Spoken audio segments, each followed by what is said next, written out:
ఏమండి, ఉమ్, డాక్టర్ ఎలాగో నేను చచ్చిపోతానని చెప్పారు కదా. ఉమ్. నేను చచ్చిపోయేలోపు మీకు కొన్ని నిజాలు చెప్పాలండి. ఏంటి కరీనావి? మన ఇంట్లో 50,000 పోయాయి కదా, ఉమ్, అవి దొంగతనం చేసింది నేనేనండి. ఉమ్హు.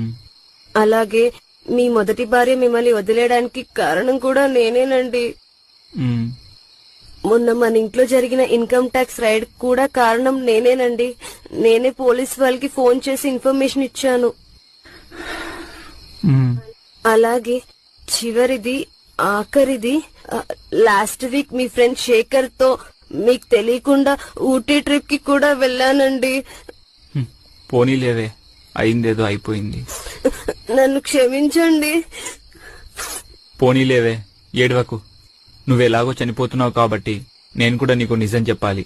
నువ్వు తిన్న ఫుడ్ లో పాయిజన్ కలిపింది నేనే.